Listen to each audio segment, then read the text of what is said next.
Mama,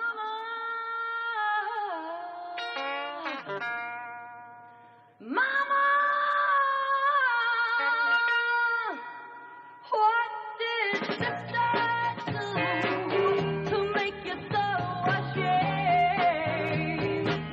And why did Papa run her? I walked back behind the curtain and they parted like the Red Sea. I thought, what the heck is going on back here?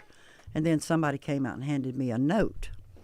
The note said, call Bullets Durgam at this number, agent. Okay. Okay. I call Bullets Durgam. In the meantime, somebody says, well, he handles Jackie Gleason. He handles the Rat Pack, Joey Bishop's agent, you know. So I'm guessing he called the network to get hold of you. Yeah. Well, that's who somebody called. Somebody. I'm not sure which. No, we don't know who? Well, we might know. Well, I called the number the next day, said, this is Demetriss Tapp, had a message to call. Yes, ma'am, we want to talk to you. We want to talk to you about booking you and managing you. They sent a limo to the Sportsman's Lodge. Had you been in a limo at that point? I know you're from North Carolina. So. Oh, yeah, North Carolina, yeah, over on the tobacco farm, yeah, we had tobacco slides. That was as close as I ever came to a limo. Nothing wrong with that. But we,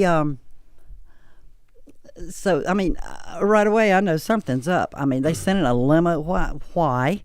Anyway, okay, I'll play whatever your game is.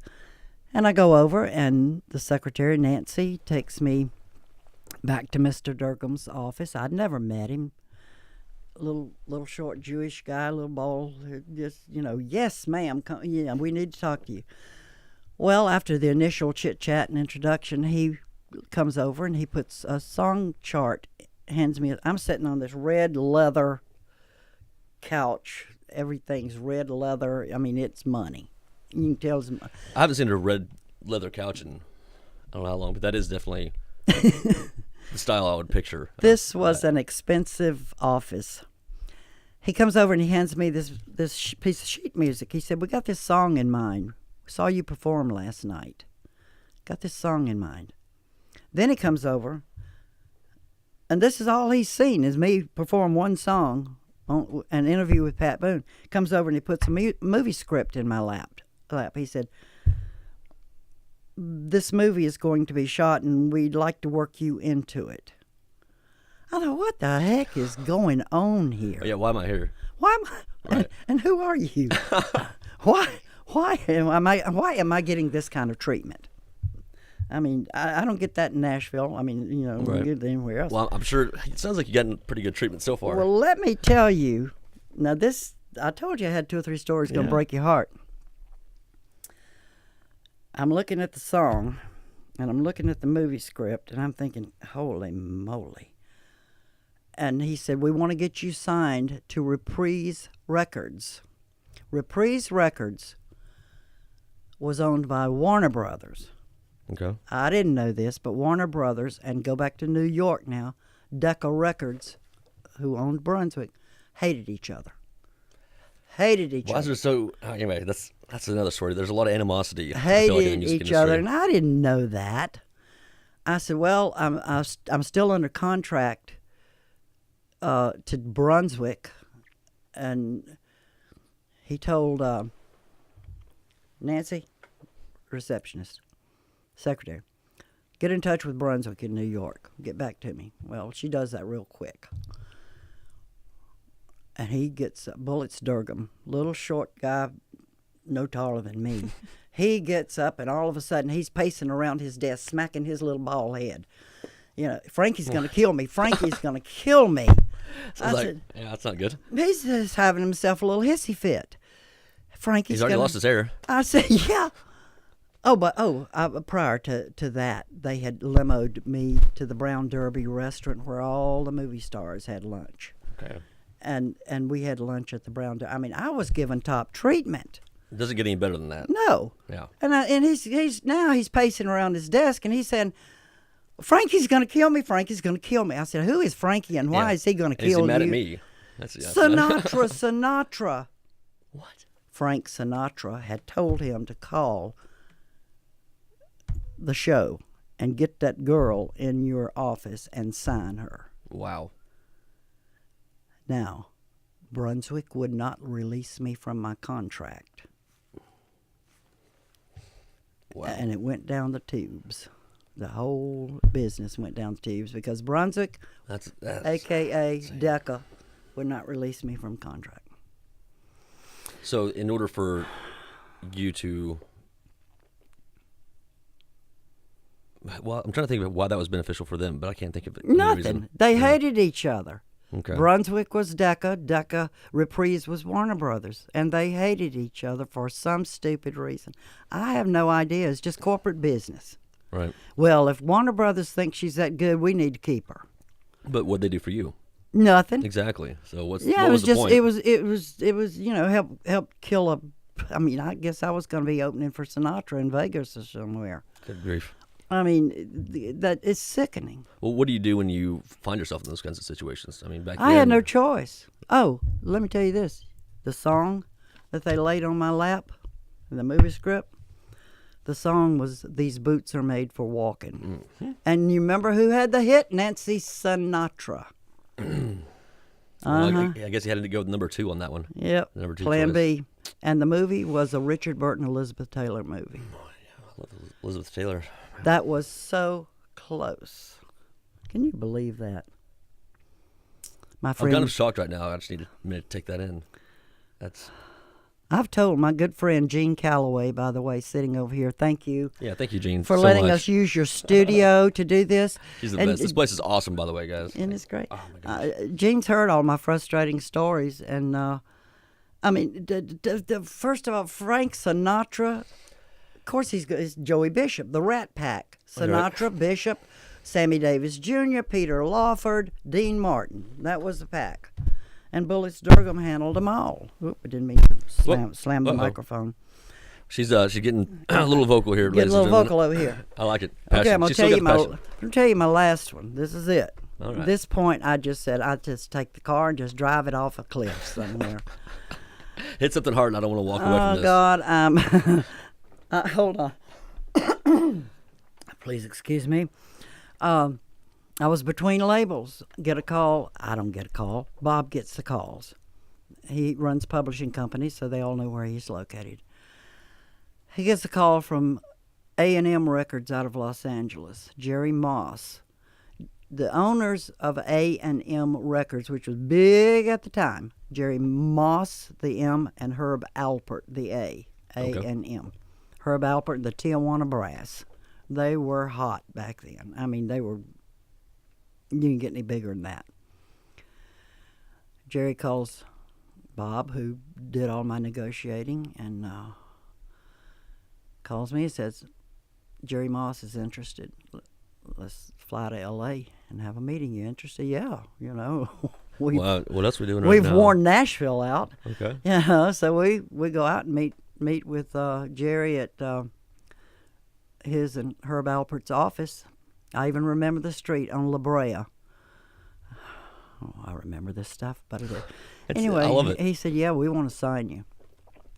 And he said, "There's another reason we want to sign you." He said, "Not only do I think, you know, they loved the way I performed." He said, "We've got the producer, a guy named Bob Todd, who had produced a bunch of hits on people like Linda Ronstadt and big names." Okay.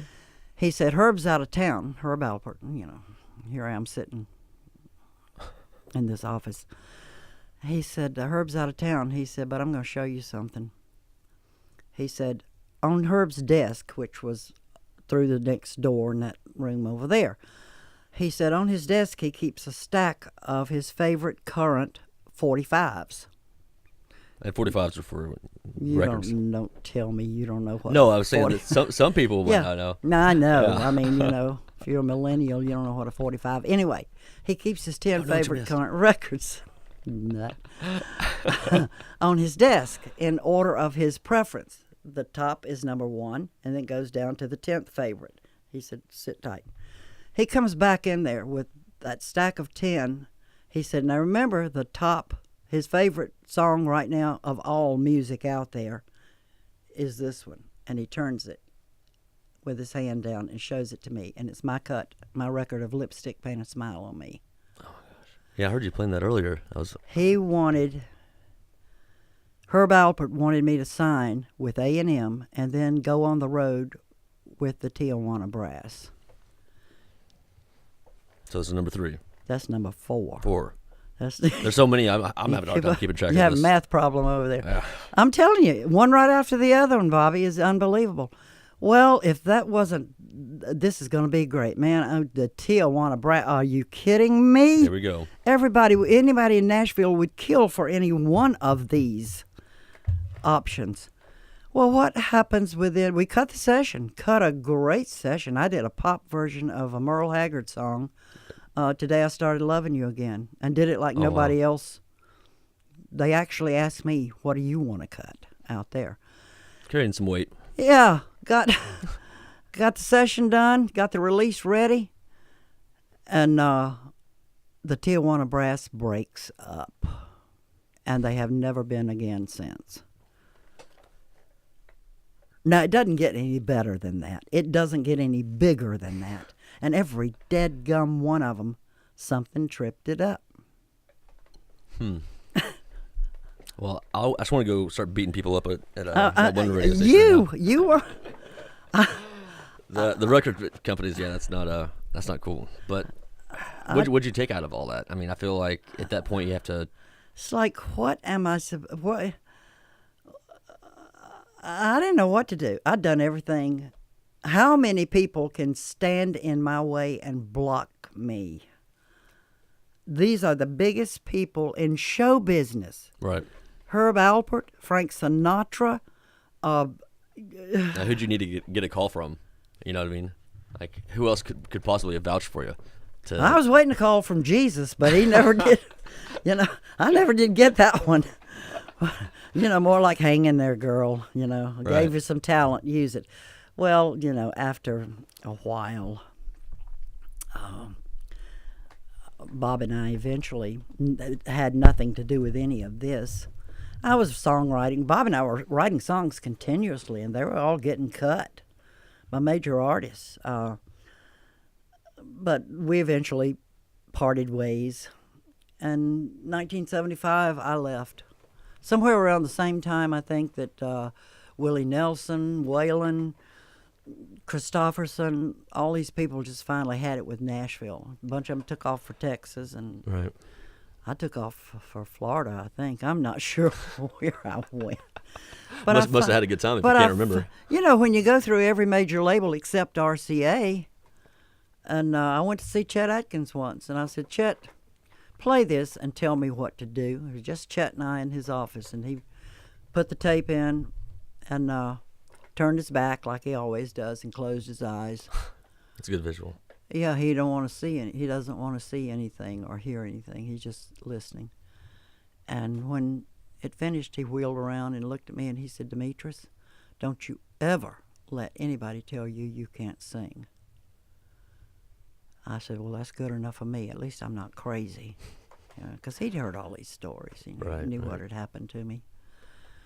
But I finally just went into club work and had a good run with that. And later on, 20 years ago probably, I basically hung it up. Okay. But I didn't hang it up, Can you ever really hang all that stuff up? No, you can't. You can't. I've decided that I wanted a real job for once in my life. I wanted to see what it was like, and this is true, to come home every day and sleep in my bed at night. Okay. Instead of a hotel somewhere in some city that I've got to get up and catch a flight somewhere, or and then I don't know. Constantly I move. just kind of drifted into a normal lifestyle and the kids, raising my kids and doing. Then I took up I got involved in a long off and on engagement with the Diplomat Hotel in Montgomery, Alabama. And it was just a one-time go down and work this club and see what you think by some booking agent. And, sorry, what kind of clubs are these? Well, this is a hotel. Okay. With the club inside the main building. And it wasn't a great place, but it was the nicest bunch of people I've ever worked in front of in my life. I mean, I went out and we had fun. I mean, I picked on everybody, and they loved it. And God forbid the legislature is in session, because they were all in there. Oh, wow. And I would make fun of them, and it was great. It was a great run, and I did that for 5, 6, 7 years. And you stayed down there the whole time? I moved there one time because I was working so much, and actually for the duration of my kids' school year, 9 months, and then moved back to Birmingham, had some good runs there, and I just finally kind of eventually retired. And now I like sitting around designing clothes. I used to design and make all my stage clothes, and some for Tammy Wynette, and 3 pieces for Brenda Lee. And so I enjoy that. I just do what I want to. Well, I do what I want. I do what I want to. I like it. Your T-shirts, I said T-shirts, I'm sorry. Your clothing, do you sell those online, or is it more just on the personal I just request? do it for myself or whenever I want. Brenda had called me and asked me. Well, everything I made was one of a kind, very unusual. Mm-hmm. I only had one design that was kind of stolen. Are we making a list of because people to she go beat was- up? I feel like that's what we're doing right now. She, Making a list of people to beat up. yeah, we're gonna beat them up. She was at my house and wanted to see my stage clothes because she'd heard about them. And so I said, okay, open this closet, and there's a whole bunch of them. There's bukus, because I designed them, and I didn't even use a pattern to make them really, and kind of figure it out as you go. And the next time I saw one, I was watching a show one day, one of these country music shows on Saturday afternoon, and I happened to be doing something, and the show came on, and I looked up, and the girl singer had on almost identical to one of my outfits. That was Dolly Parton. Oh, wow. Okay. I said, okay. I'm looking at you over there, Gene. Yeah. You knew what was coming. I said, I'll never show her another one of my outfits. She'd had somebody Recreate it? copy it, yeah. Oh. But whatever. Well, I think that it's one of those things that we're going to let go, but we're not going to forget, right? Oh, I never forgot it. And I'm only telling half of that story. I'm not about to get into the rest of it. Oh, no, because we're going to have you back on here, so yeah, we'll have right. part 2 of that story next time. So now I get to meet handsome, young, personable men like you. You're talking, is there somebody behind me? No, Or- there's nobody behind you. Nancy, I'm in love. Just want you to know I'm in love with your son over here now. Well, this was a lot of fun. I sure do appreciate I love it. everyone who's listening, and thank you very much, Gene, for letting us use this space. This is amazing. This is the coolest studio I've ever been in. Obviously, thank you very much for taking your time. My pleasure. Demetriss. Thank you, Bobby. Well, this is a great time, and we have to say thank you to my mom, who's the whole reason all this happened. I love you, Nancy. Love you, Mom. All right, guys. Well, will you come back on the podcast, and we'll do a little bit more of this. I will. Be glad to. All right, guys, you heard it here first. She's glad to come back on the podcast, which is very convenient, considering the first half of this podcast was missing somewhere, and you heard the last half. Thank you very much for listening to the podcast, though, and it was probably break time.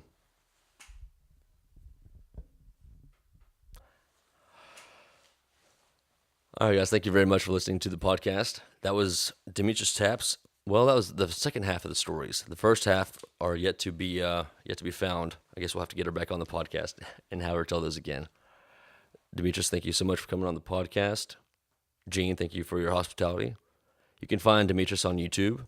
She has a lot of her songs on there. And you can also find Journey Nashville at facebook.com Facebook.com/Journey Nashville. And on Instagram, of course, at Journey Nashville. I knew you wouldn't guess that, but that's what it is. And also, if you have any questions, comments, or you know somebody who wants to come on the podcast, go ahead and email journeynashville@icloud.com, and I'd be glad to hear anybody's story, and let's enjoy the journey together. Thank you, everyone. Take care.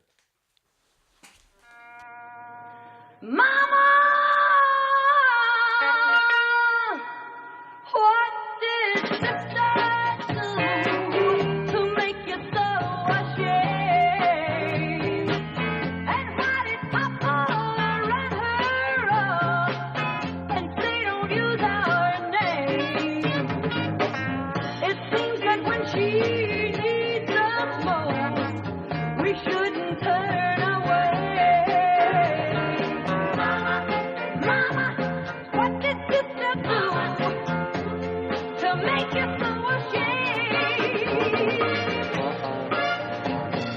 Mama, you know you taught us forgiveness is divine. How can you turn your back on her at such a lonesome time? She needs your understanding more than ever before. Mama, what did sister do to make you so ashamed? I know that sister loved too much, and I know that it's a sin. But she was oh so innocent while he had the devil in him. Mama, there'll soon be someone else who'll need to know you care. A little one who'll love you too, if just your heart you share. You've got to make poor Papa see he shouldn't be ashamed. And please go find our sister